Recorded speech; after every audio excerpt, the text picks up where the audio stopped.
Hi, everybody. This is Blaine DeSantis, and I welcome you to another edition of Books and Looks. Yes, it's our weekly voyage of discovery in the wonderful world of books. Books that I've been reading and authors I've been interviewing. And today, we are talking to a gentleman by the name of Doug Kari, who's written a true crime book called The Berman Murders. The Berman Murders is about this mysterious death out in the Mojave Desert in 1986 that has never been solved, although we think we know who did the crime.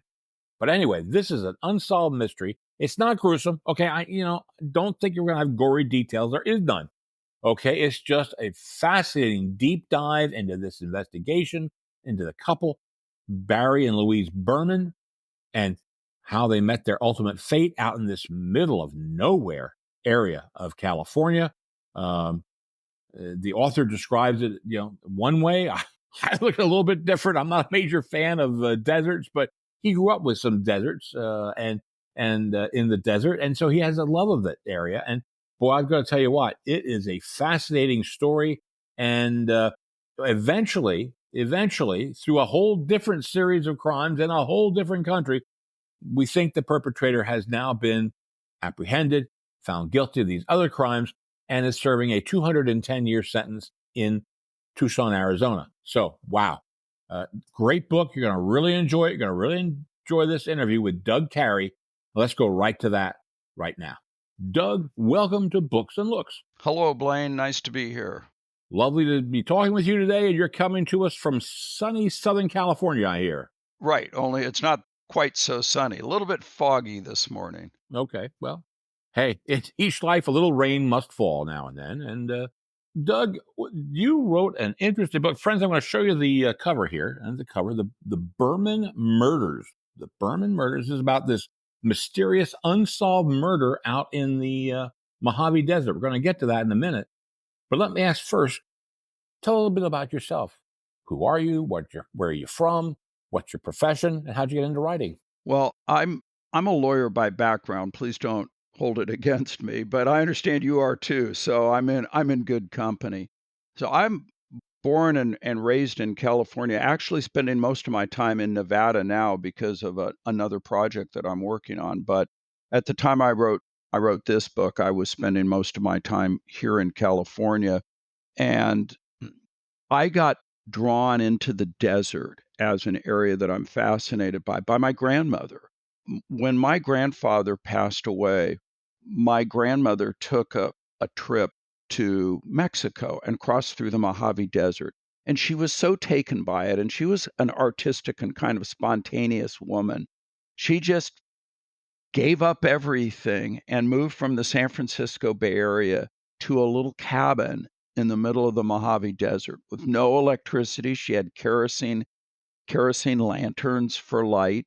She had propane refrigerator that she could use. She had a stove that she seldom used. She had a wood stove, a little potbelly stove, and that's how she normally made coffee and heated the house. The house had a big fireplace, but that used a lot of wood, so she mainly used the potbelly stove. And she was a prospector. She had a four-wheel drive truck before four-wheel drives were a thing, and she would scour the desert looking for valuable minerals. She also collected relics, and so she built a series of mining cabins with different relics and things on her property. She was a gardener. She would take little snips of native plants and then plant them, and she had a fabulous garden of native plants. And you can imagine when I was a boy and we would go visit her on vacation, oh my gosh, it just fired my imagination. And that's what drew me into wanting to visit and explore the desert. And then about 14 years ago, when I started getting serious about doing journalism and writing articles for different newspapers and publications, I got drawn into the crime side of things because the stories are just fascinating, and my specialty is crimes arising in these desert regions of the West. Well, I'll tell you what, it's a very good read, and I'll tell you, there's a lot that goes on there. You have a fertile field to mine there with crime writing out in the desert, I think. Well, that then makes me answer the question: how did you stumble across this murder, and was that enough to inspire you to write the book? Just the fact that you found this murder? Well, this one was near and dear to my heart because it was the location that drew me into the case. Saline Valley, where the Bermans disappeared, is one of the most remarkable sites on the North American continent. First of all, as the crow flies, it's only about 200 miles from Los Angeles, but it's completely a world apart. It's very difficult valley to access. It's quite remote.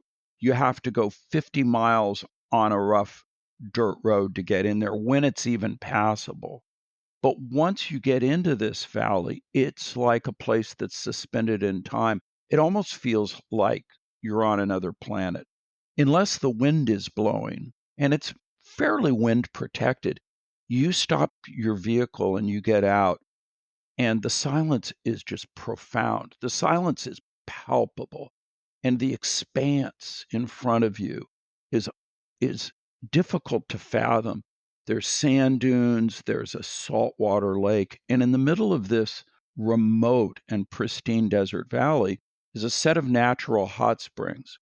And those hot springs over time have been developed by hippies, counterculture types, libertarian types, just folks off the grid kind of people who have very thoughtfully developed these hot springs with stone and cement soaking pools.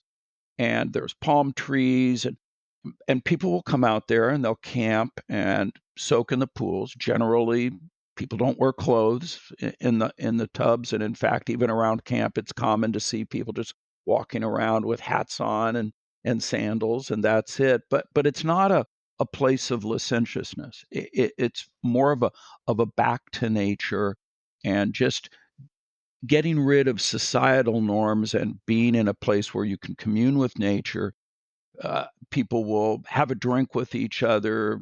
It's not uncommon to see people passing a joint, that kind of a place, and it's quite wonderful and mystical. So back to your question, I had been going out there for years with friends, family. I'd also done a lot of exploring in the surrounding mountains. I'm not a sit in the hot tub kind of guy. I'm more I want to see what's around and explore different areas.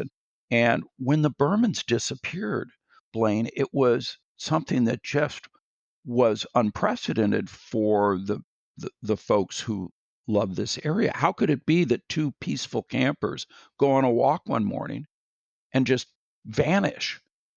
And then 3 years later, or almost 3 years later, 34 months later to be precise, when their remains are found 7 rugged miles away in a grave, a shallow grave, and it became clear that they'd been victims of a homicide, it it sort of altered the energy out there. And it was something that stuck with me for years. And I wanted to investigate. Well, you talk about, and you set the scene very well for the Inyo in the book. You mentioned that at one side you have those mountains, which include Mount Whitney, which is the highest mountain in the contiguous 48 states. And then you got the Saline Valley. The Saline Valley is that actually lower than Death Valley, or is that part of Death Valley? What is that? The geography out there is a bit complicated. It's smaller than Death Valley. Death Valley is a very large valley. And Death Valley at Badwater, which I believe is around roughly 283 feet below sea level, is the lowest place on the continent, as I understand. So Saline Valley isn't as low, but it is very low. It's a deep trough. It's now part of Death Valley National Park. So the park boundaries have been extended. At the time, it was just desert land administered by the Bureau of Land Management. And as I was doing some research on my own on Inyo County, I found a place called Furnace Creek, which has got the hottest recorded temperature ever in the U.S., maybe the world. I don't know. Ground temperature of 201 degrees. Hi, that's hot. Furnace Creek it deserves its name. I just drove through there a couple of weeks ago. I was crossing from Nevada into Inyo County And I came through early in the morning. It's not a this time of year, it's not a good place to be in the middle of the day, but early in the morning it was wonderful. And because it was the summer season, there weren't very many people out. And so I just felt like I had this whole expanse to myself. But yeah, it's a place of extremes, and it's reflected also in the geography. You've got Mount Whitney, which, as you point out, is this tall mountain. You have other very tall mountains, and then you have Badwater, which is the deepest spot below sea level, and you've got Saline Valley. It is this trough surrounded by high and rugged mountains, the Last Chance Range, the Saline Range, the Inyo Mountains. These mountains are tough to get into. This isn't like going on a hiking trip where there's signs and things. When we go into those mountains, you have to know what you're doing. You have to have the right preparations, and you have to have a water strategy. How are you going to get water? It's not like you can just go dip your cup in a stream like you can in the Sierra Nevada. But there's a stark and surreal beauty to the terrain out there. People really get hooked on the desert. I am the same way my grandmother was. It gets in your blood. It's hard to explain. For folks who don't get it, it just seems like the most desolate, out there kind of landscape. But for people who get it, it really gets into your soul. And it does, though, have the ability to attract people who can be frightening. And that adds a dimension, just like it's a landscape that has cactus. It has bugs that can sting you. It has rattlesnakes. It also attracts people like Barry and Louise Berman, who are these lovely, peace loving, thoughtful people. And then someone like Michael Pepe, who through his history has proven to be someone of abysmal and dangerous character. That gets us out to, and again, I was going to ask you about your impressions. I think I know you love the desert and you like it out there. Me, I don't know. It's not for me. I don't know what I like. I guess I like the mountains a little bit more, but of course, Mount Whitney's there, so that's a big mountain. But it's all in your perspective as whether you like it or don't, and that gets you to the Bermans. Now, tell us a little bit about the Bermans. This fascinating family. Barry Berman is a fascinating sort of guy. Tell us about Barry and Louise. So I found them both to be fascinating because they come from very different backgrounds.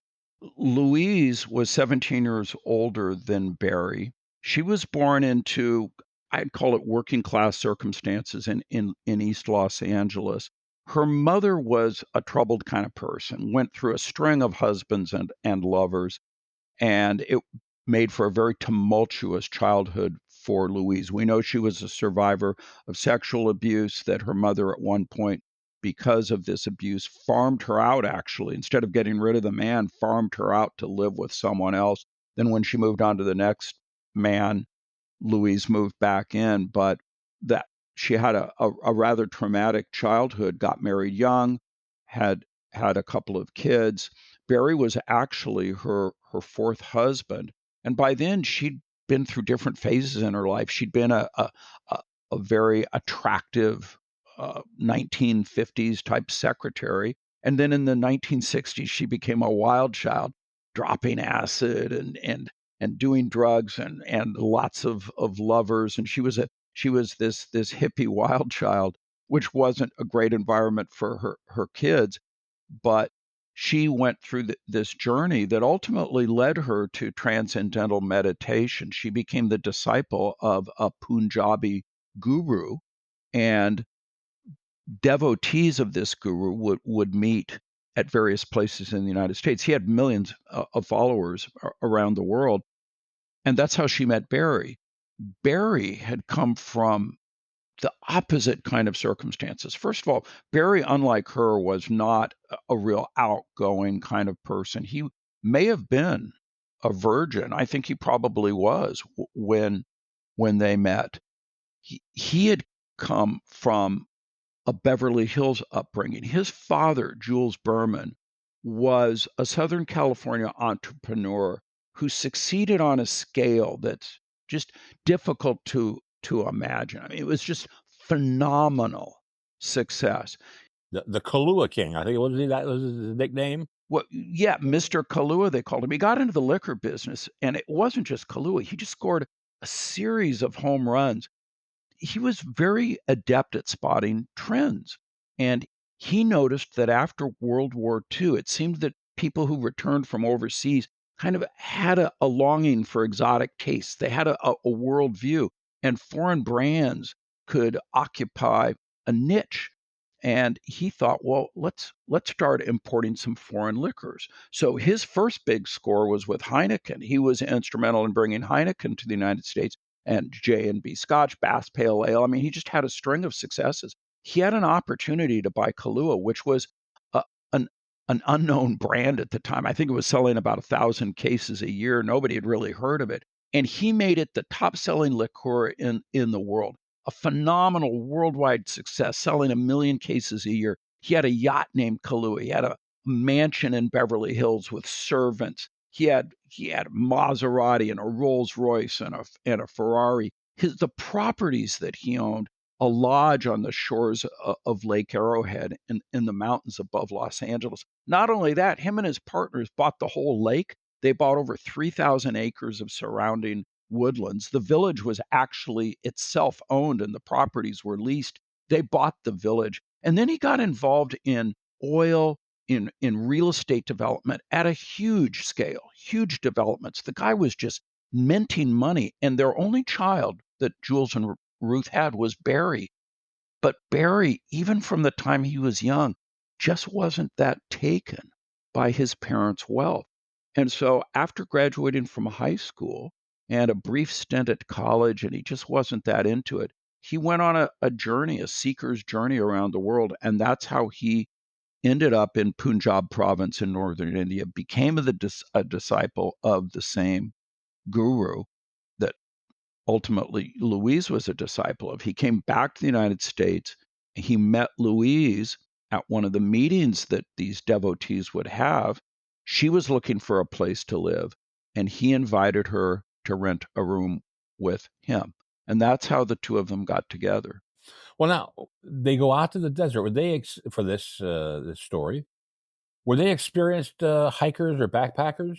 Louise had some outdoor experience. There was a time in her life, it really ties into a little interesting side note. After the demise of her third marriage, she had a custody fight over a child that her and this particular husband had, a little girl. And Louise took the little girl and skipped town with her. It was, a parental kidnapping as such, and ended up in Colorado. And she had so little money that for a while they actually lived up in the mountains camping out. But fundamentally, she wasn't really an outdoors person. Barry, though, he did love exploring the outdoors. He had a Datsun pickup truck with four-wheel drive, and he would go and explore and sometimes visit remote hot springs. So in 1985, Blaine, they had some issues in their marriage. They'd been married about 5 years and they went through a rough patch, but they got back together at the end of the year. And we don't know precisely kind of how they rekindled their romance, but they decided to take a makeup trip and go to the desert. In particular, they wanted to go to Scotty's Castle in Death Valley, which is this mansion that has exquisite wrought ironwork. And Barry was an ironworker. That was his craft. That was his trade, was crafting ornamental gates, lamps, things like that made of wrought iron. And he wanted to go see that wrought iron work, and they were going to do a camping trip in the desert. And one of their friends told them about Saline Valley and said, "You've got to go into Saline Valley and check this place out." And that's how they ended up there. Not only is this a location that is filled with some stark beauty and differences, it's also a location filled with characters. We'll say that. We have people you talk about here, and tell us a little about these. We got Chili Bob, we got Death Valley Scotty, we got Caveman Mike. Who are all these people? Especially in the early days of Saline Valley, as this cultural phenomenon occurred with these hot springs, people just used nicknames, maybe handles they called them, and maybe it was just because it's more kind of interesting and romantic. There is some talk though that some of the people might have been on the lam from the law, or that they didn't want their back in civilization self to be associated with who they were out in the desert. Because let's face it, if you're somebody, especially decades ago, who goes out into the desert, takes off your clothes, hangs out naked with people, maybe getting high, and then you go back and you're working a government job or a lawyer or whatever it might be, that might have an impact on your reputation. I mean, it's really a way of getting away from those societal norms. So it did become the norm out there to have a name that was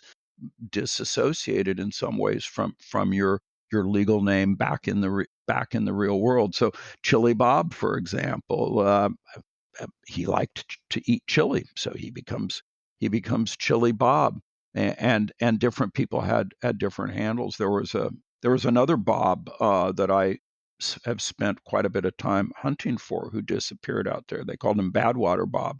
I mentioned Badwater, the deepest point. Interestingly, he vanished off the face of the earth as well. Wow. Now, those people, Chili Bob, Death Valley Scotty, and Caveman Mike, were they permanent residents out there, or are they just there now and then? Back then, there were people who would move out there and just end up staying permanently.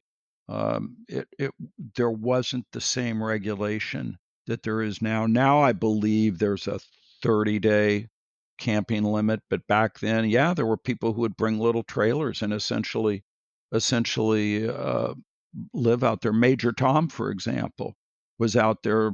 He lived out there for 7 years. We got to get to what happened here. And what happened was one day, Chili Bob, good old Chili Bob in here, he discovers this car, the Datsun pickup, I think it was, that's just parked there. And he calls this in. But nothing happens for a while. Explain what happened at the very beginning. So the call comes into the sheriff's office on Friday, January 10, 1986, that there's this abandoned vehicle out at the hot springs, and the owners, believed to be a couple, haven't been seen for several days. But the deputy who gets assigned the call kind of blows it off, probably figures that they'll come back and he doesn't want to go out on a Friday. And it's a long way. It's a tough journey to get in there. Bottom line, nobody gets in there until the following Monday when he's ordered to get out there.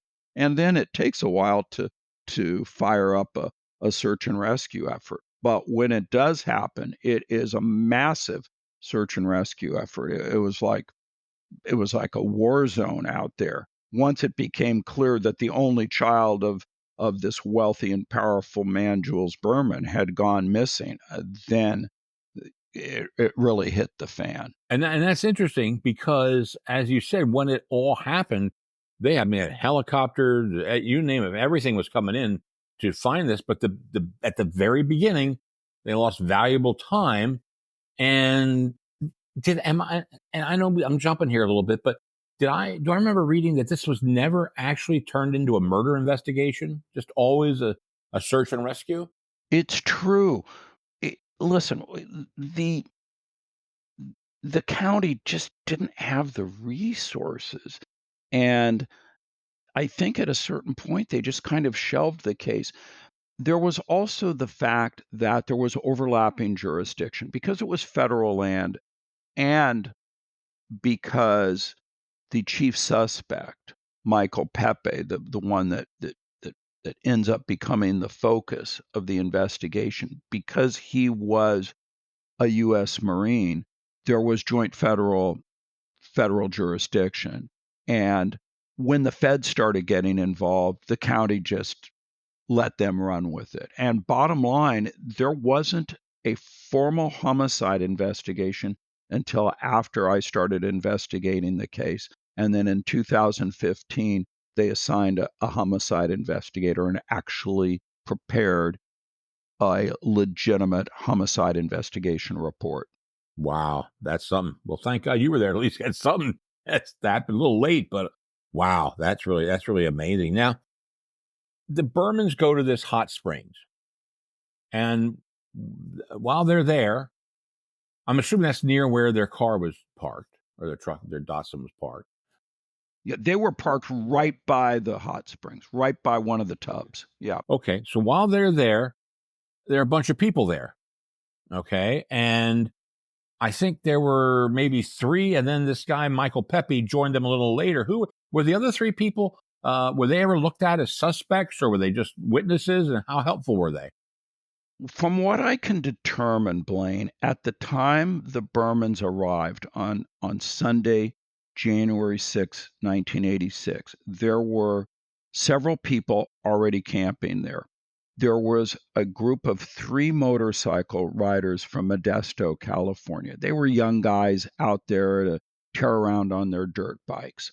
There was a family from Northern California, described as a hippie family. There was a husband, wife, and a boy about 10 years old. And what I was told was that the mom had brought a tray of pot brownies that she had made. There was this fellow, Michael Pepe, who was nobody knew his name. I think he was just called Mike the Marine, or just Mike when he was out there. He was camping alone. Those are the folks that we know for certain were at this particular campsite, this particular pair of hot springs, when the Bermans arrived and when they set out on their hike the next morning. And then go disappearing and never discovered for a long while. Well, I think now we've called out. It's like to say we call out the Marines. We got everybody there, and but the first piece of evidence, they wasn't the first thing they found their Nike sneakers or something to that effect.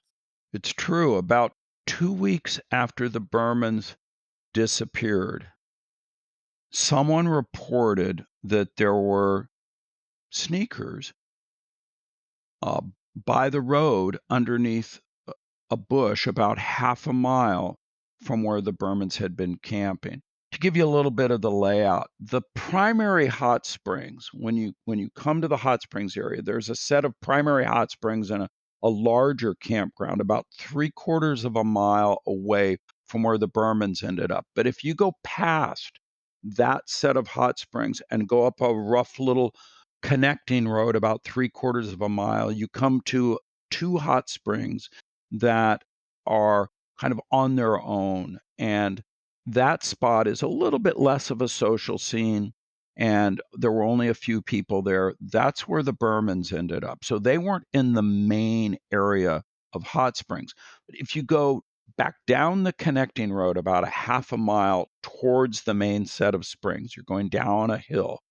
Off to one side, underneath a bush, a creosote bush, were 2 pair of Nike tennis shoes, and they were identified as being the Berman's shoes.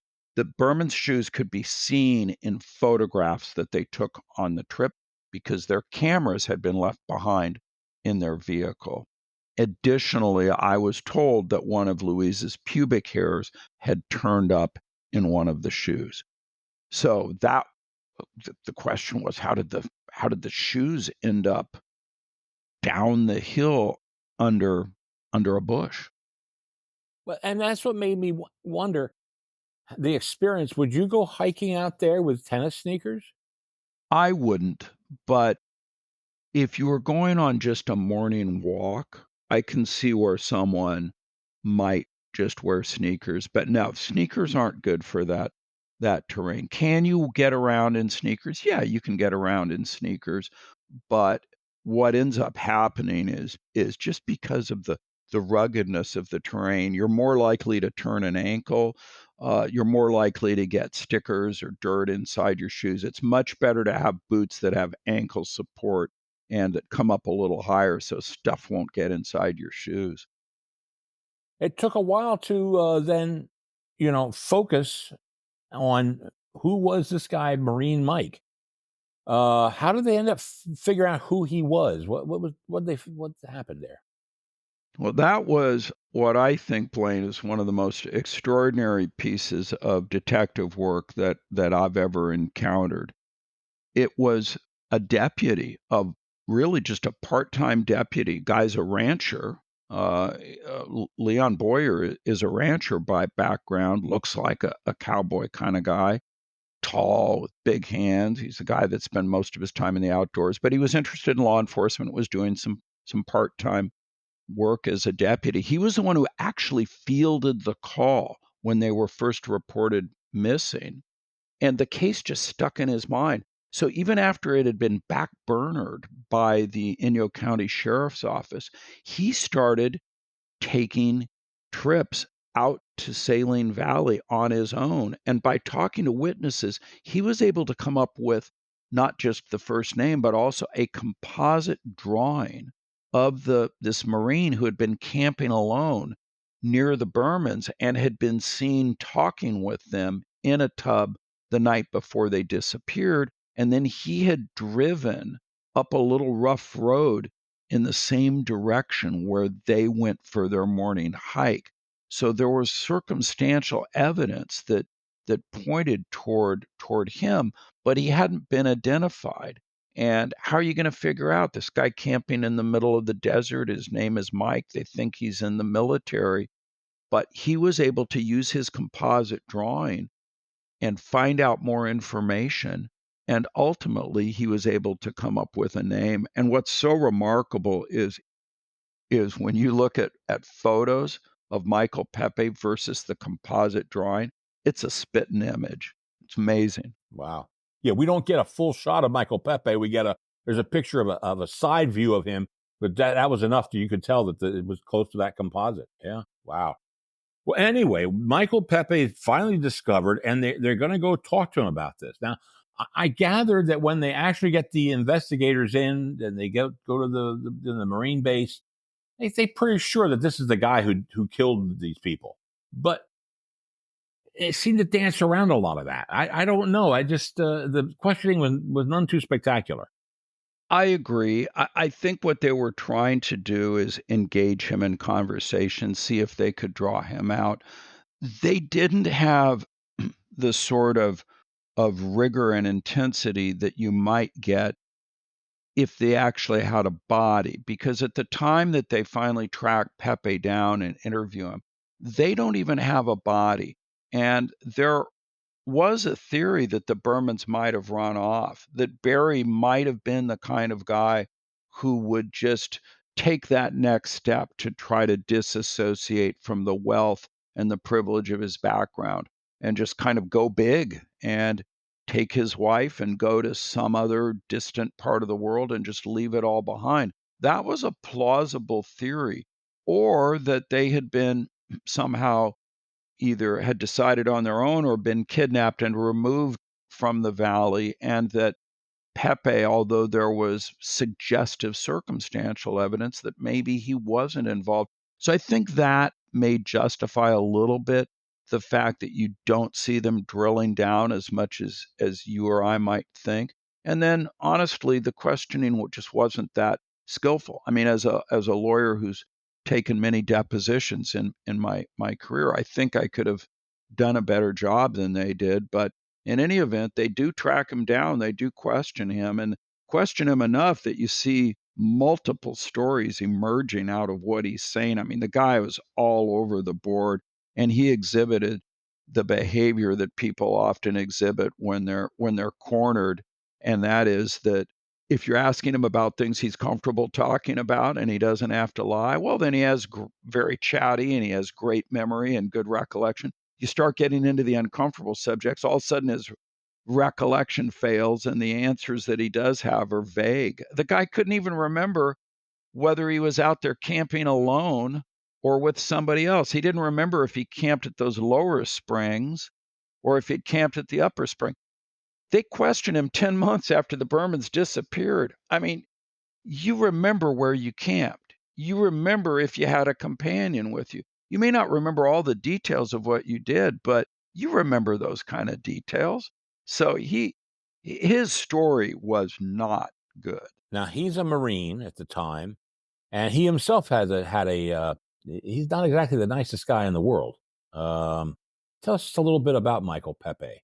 Well, Michael Pepe comes from a family that, from what I could tell, is quite a nice family. I did interview his father. I heard good things about his mom. His father was in the Navy. His mother worked as a nurse. They lived in Oxnard, California, in kind of a middle class area, small house with several sisters, so everybody kind of bunched up inside the house. And his sisters, a couple of them were kind of quite prominent young people, the kind of young people whose names pop up in the paper here and there. One of his sisters ended up becoming a lawyer, continues to have a very successful career. They were outgoing, engaging kinds of young women. He was a little more withdrawn, but he wasn't a weirdo or a loner. I mean, he was on the football team. He was involved in different extracurricular activities. He wasn't really a spectacular student, but everybody said he was quite intelligent. He did have friends. Uh, he liked the outdoors. He was in Boy Scouts. He was involved in the Catholic Church, as were his parents. His father was very involved. I had a thought at one point that perhaps the deviant behavior that he later exhibited might have tied to some sort of sexual abuse when he was young, because he was a Boy Scout and was involved in the Catholic Church in a place and at a time when there was abuse occurring. But I wasn't able to uncover any evidence of that. And certainly within the household, I think he had a good and normal childhood. It was the kind of house where there was just a lot of activity. It's not the kind of place where there was likely to be any abuse. And two of his sisters cooperated with me in the investigation. And from what I understood, they were just a good, happy, normal, outgoing kind of family. So then he goes into the U.S. Marines. And he goes into logistics. He becomes an officer. He's actually on kind of an upward trajectory, but there is evidence that he had troubling relationships with women, and that he exhibited kinky behavior behind closed doors, and wanted to do things that not everybody wanted to do. He could inflict pain, that he liked kinky sex, that kind of thing. Interesting sort of guy. Well, anyway, I think you mentioned earlier that the first skull that was found was, would you say, 34 months after they disappeared, they actually found the first skull? So the Bermans disappear in January 1986. It was they go and they take a morning walk. They never come back.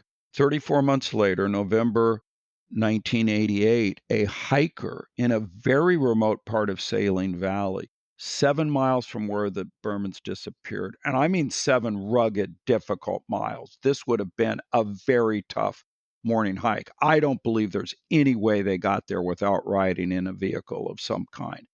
Louise, we know she was suffering from a sore ankle. There's just no way. So they were found in this remote location. And the way they were found was that this hiker was walking across the desert in this very remote spot, and he saw something shining in the sun. And as he got closer, he realized it was a human skull. Wow. Then, how far from the first skull that was discovered was the second skull? Oh, right there. I've been back to the site, and it's the site remains exactly the same as it was in 1980. It's uncanny, actually. The bushes, everything, the little cairn of rocks that the hiker left when he found the first skull. I mean, the bushes have grown just a tiny bit, but it's amazing how time stands still in the desert, Blaine. It's the same spot. I actually got out there, found it took me a couple of trips to find the grave site. It was not an easy location to find, but once I found it, it was exactly like the photos that were taken back in 1988.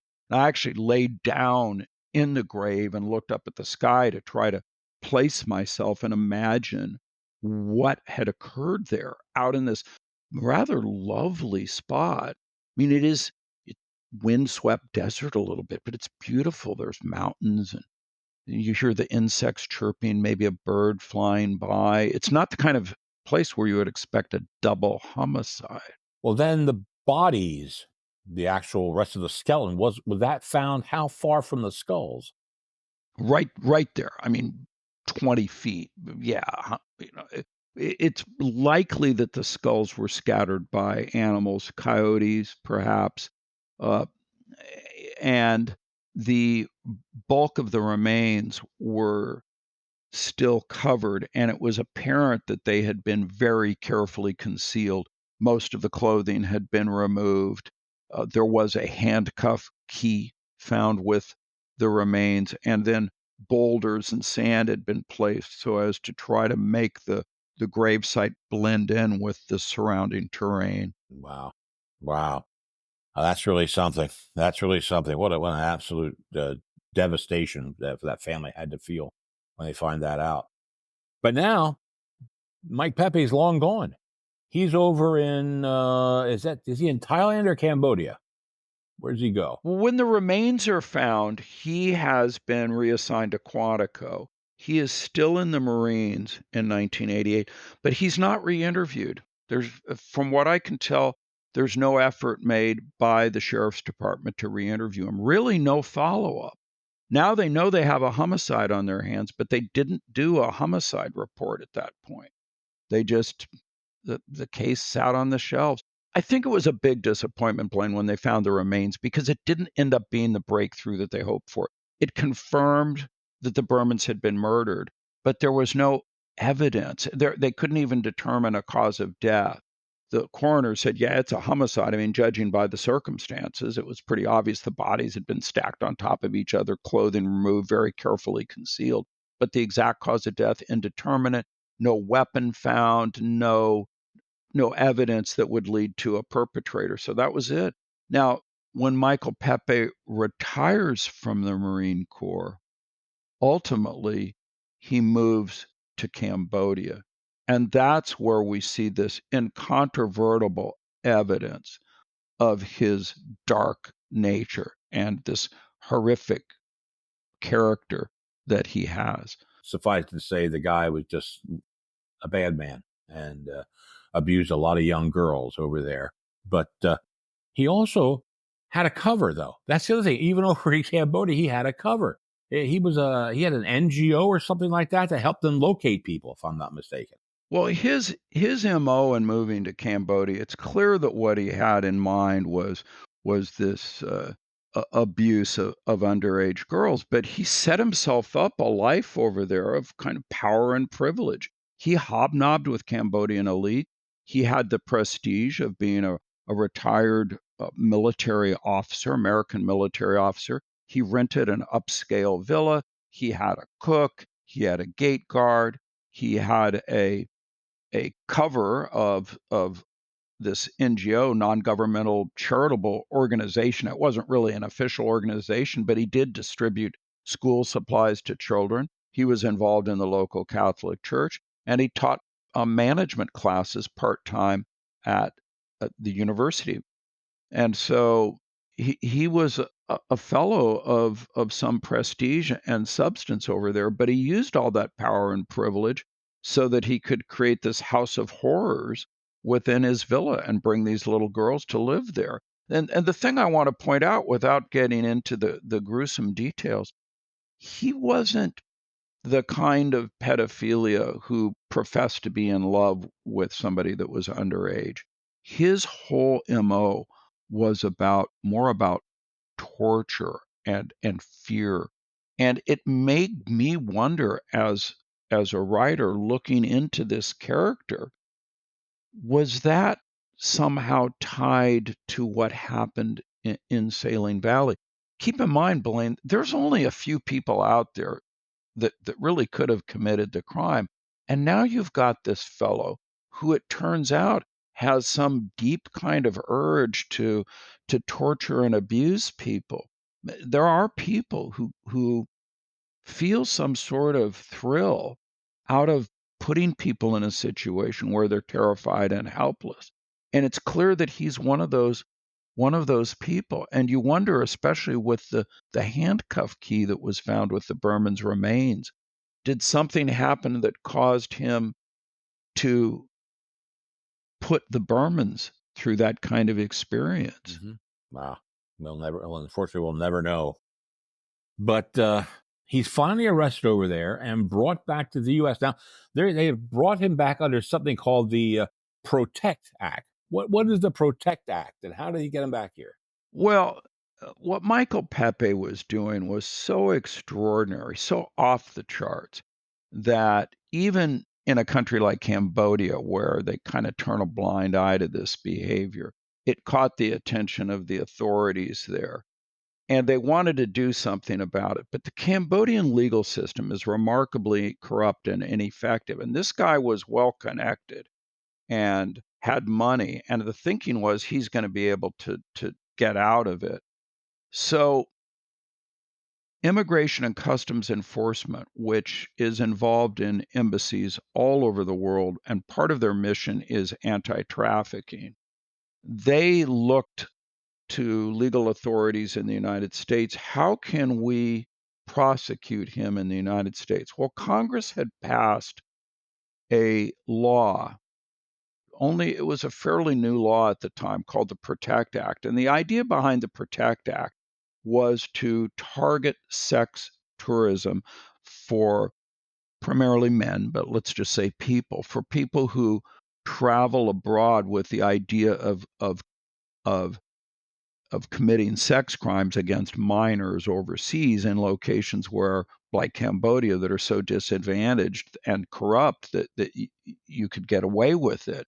And that was the purpose of the Protect Act. And the notion was that it's a it's a little bit of a stretch under the Constitution, perhaps, but the notion was that the Foreign Commerce Clause, which gives Congress the power to regulate foreign commerce, that would include Americans who travel abroad and essentially engage in commerce, because everything is commerce.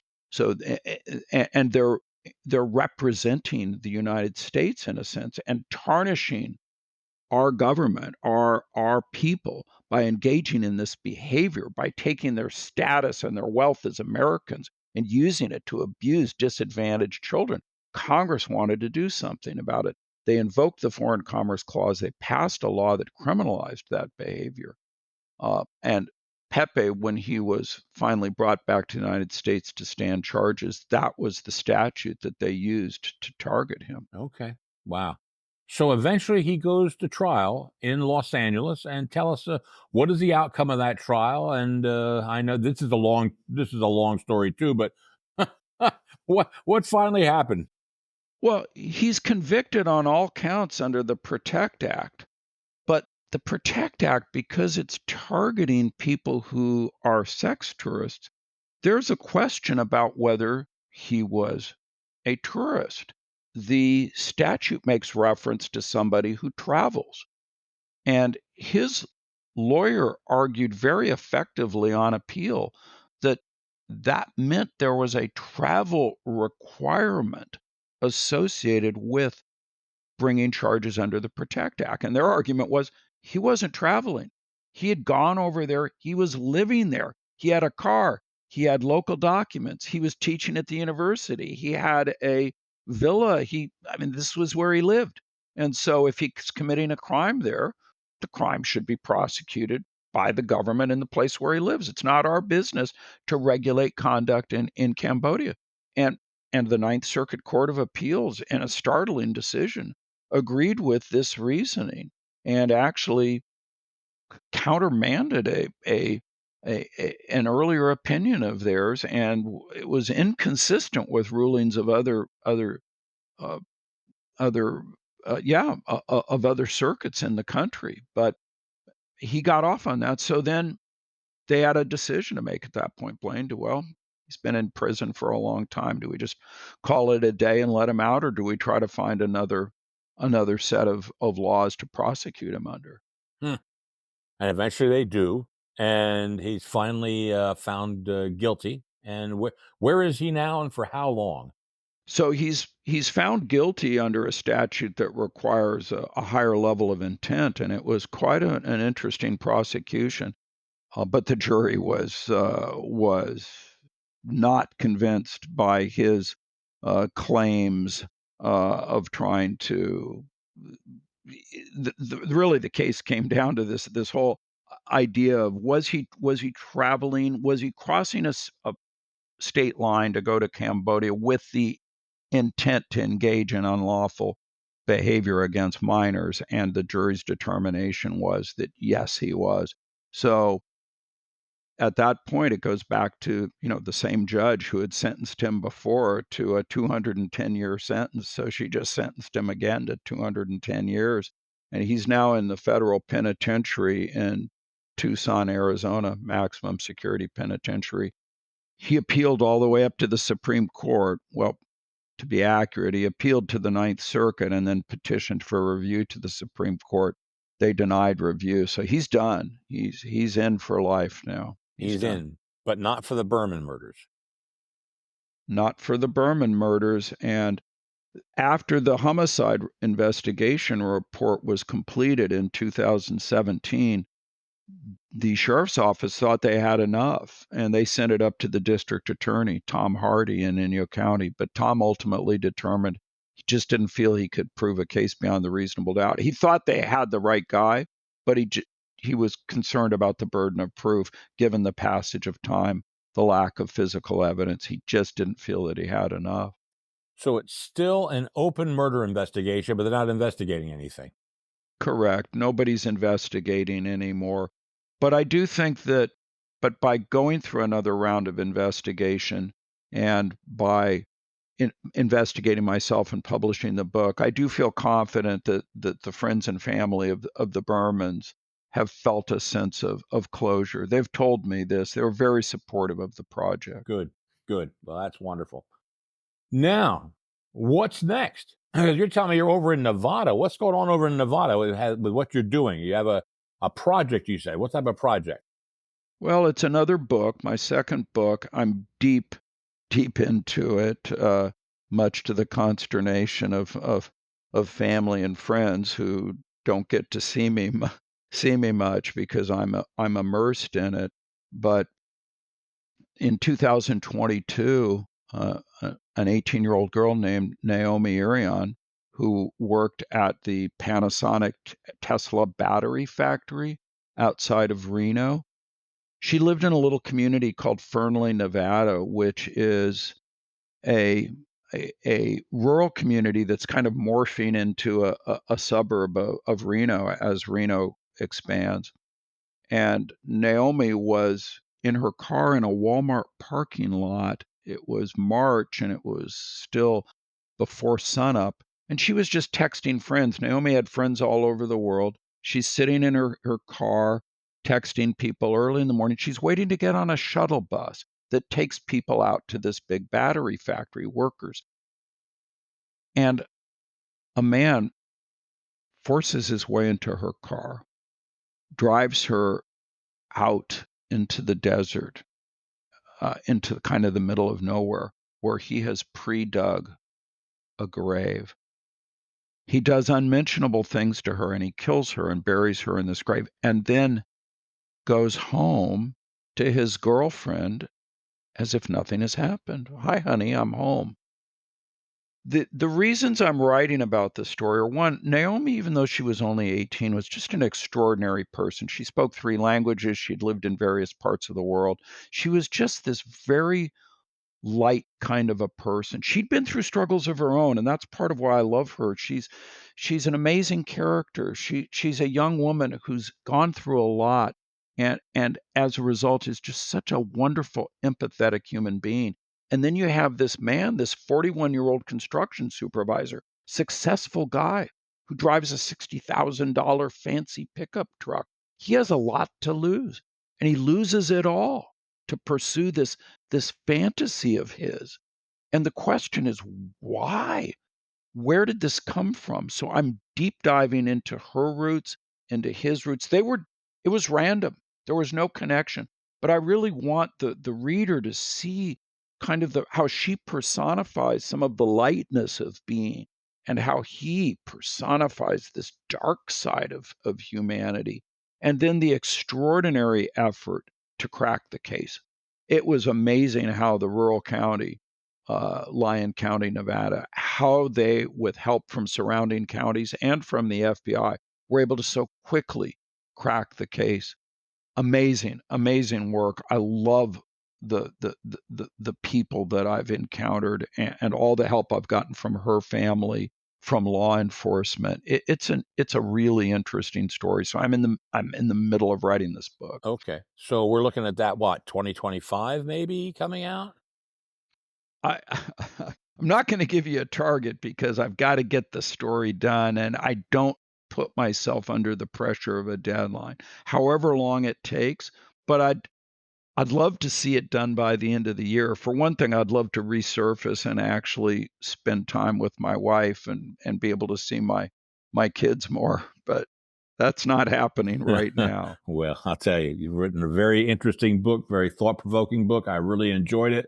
And I think all of us who get a chance to read it will really enjoy it. I appreciate your work on this. Thank you for being with us today on Books and Looks, Doug. Really appreciate it. Oh, thanks, Blaine. My pleasure to be here, and thank you for your thoughtful questions. Again, Doug, thank you so very much for coming on Books and Looks. I really appreciate it. And we don't often do true crime, but I thought this book was one which was really very fascinating and didn't get into the salacious details of the whole situation. A real shame what happened. A real shame what happened to these people out there who go out for like a second honeymoon and end up dead. Ay. Terrible stuff. Anyway, hey, listen. Next week, we have another great book coming on. I think I really like next one. So, oh boy, the next one's also exciting. Murder on a Train next week.